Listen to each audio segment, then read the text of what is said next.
Ho, ho, ho. It's almost Christmas. Almost time. As we wind down this Fireside Chat series, there's one movie that I haven't talked about yet that I know a lot of you were eagerly anticipating my thoughts on. So let's find out if you've been naughty and talk about Silent Night, Deadly Night.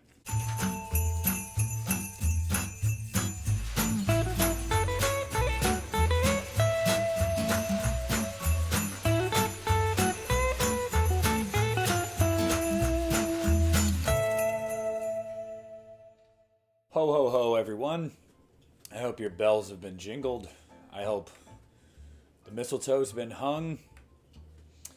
I hope I stop making these weird puns because we're here to talk about Silent Night, Deadly Night. Now, this is a movie that for most horror fans, or Christmas movie fans, honestly, is a staple. It's one that everybody talks about. So me sitting here talking to you about this movie tonight is not going to be anything new. You're going to be like, yeah, duh. We know this movie. We love this movie. You guys know how the Fireside Chat setup works. It's less about the movie and more about why I enjoy the movie so much. Now, before I start, I wanted to say that I really strongly considered getting into the later sequels in the series, the Toy Maker, which I really enjoy the Toy Maker. But I thought, if I go too obscure, nobody's going to watch. And so, although it'd be cool for me to do it, and maybe I still will and put it up on Patreon or whatever, but I thought, why not just talk about the classic itself, the quintessential Christmas horror movie that is Silent Night, Deadly Night. My introduction into this movie was different. I didn't see this movie until a few years ago. Believe it or not. There were staples that I had for Christmas time, and this wasn't one of them. And that was simply just because I had not been introduced to the movie yet. With the Fireside Chats, we talk about why I like a movie. And I guess just getting right into why I like Silent Night, Deadly Night, first and foremost is the atmosphere.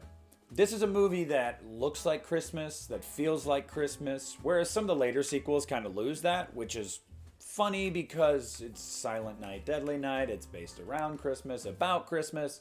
Some of the later sequels definitely don't feel like Christmas or look like it. This movie does. And that is a necessity if you're going to do a Christmas movie, especially a Christmas horror movie, right? You've got to have the atmosphere. I need that aesthetic. We need that aesthetic. And this movie delivers that. Now, let's talk about Robert Brian Wilson as Billy Chapman. This is a great performance. This character is so interesting because obviously another thing that's going to play into what I'm talking about with Billy is the vibe of this movie. This movie's very mean in a lot of ways. And obviously what happens to Billy's parents and what he witnesses is super mean-spirited. For Billy to carry that his whole life makes complete sense. And for him to be traumatized by Santa Claus makes complete sense. And this character is so layered because, you want to see him do well. Obviously, anybody, let alone a child that would experience that, is going to have a lot of emotions, and it's going to be really hard for them to process what they witnessed. And so, the group home, the orphanage, it really frustrated me. Mother Superior, she can kick rocks for all I care. She's an asshole, and she tries to say that this is obviously for Billy's own good. Whatever, I just feel like you get off on being that awful to children. Putting him in situations that were directly meant to trigger him was super messed up. Trying to force him to sit on Santa's lap, trying to scold him for the images he's drawing or the things he's feeling or the things he's thinking or the triggers that he has. It's all just super messed up. There's no care for this boy. So as he gets older and is really turned into a fine young man and means well and is well spoken and well put together, it's like the world was against him. No matter what he did, he wasn't going to be able to run from what ended up happening. And obviously that's an actual debate you can have amongst yourselves, but I'm not saying that's how it was. I'm just saying the movie kind of portrays it like that. Billy could have done whatever he wanted to do, but this was his destiny at the end of the day, and he couldn't run from it. And that's sad. That sucks. Shitty for Billy.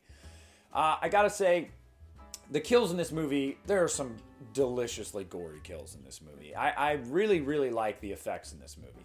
Some of them are so simple that you know that they didn't take much money or effort at all, but it just looks really well done on screen. So the vibe of this movie, there's this weird juxtaposition. I was talking to Christian about this, how like in certain moments in this movie, it's really like they're really trying to make it sexy. You know what I mean? Like it's like Skinamax type stuff. And then there's like really like a salty kind of creeper vibe moments in this movie too that are like, that's not sexy. And it's a really weird juxtaposition. But I think it kind of works perfectly for this movie because it is a Christmas movie. It's a Christmas horror movie, Christmas time. It's jolly, everything's great.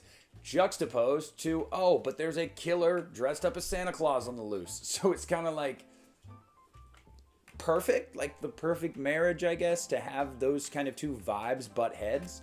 So that was always really interesting to me.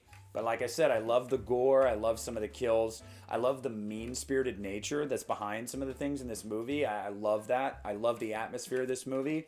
I've got to say, Britt Leach as Mr. Sims steals the freaking show, okay? I love Mr. Sims in this movie. I absolutely love him. Everybody knew a Mr. Sims. Everybody knew a guy when you were a kid or a teenager that owned a local shop that was just like, he was an asshole, but he was like a funny, lovable asshole.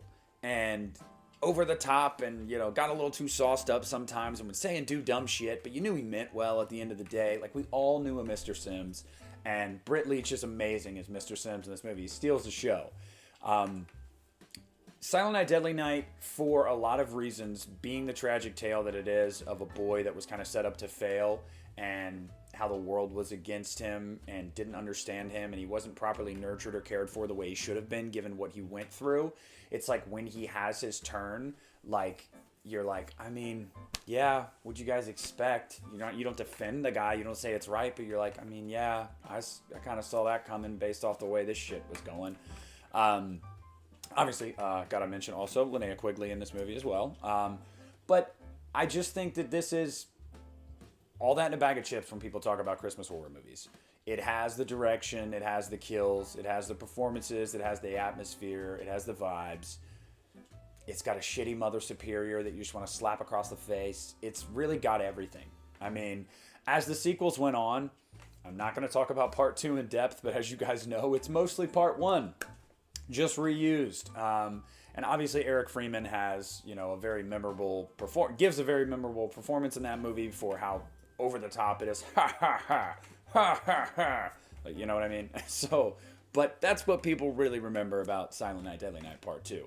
But the first movie is what it's cracked up to be. It is a classic. It is a movie that you should watch every Christmas season. I mean, you just should. And this is coming from somebody that watches Halloween every October, so getting into these kind of habits isn't hard for me. It's very easy for me to do that. It's actually, I'm a habitual person, so that just kind of is right in my wheelhouse, I guess. But I'm really ashamed that I didn't see this movie until just a few years ago because I was missing out every December on a great movie. And what I think is, for all its faults, a fun franchise. A fun franchise. And Vestron Video just put out 1 through 5.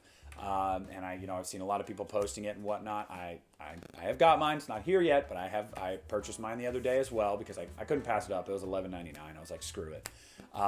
So if you guys can, please seek that out. Pick it up. It is very well priced for 5 movies.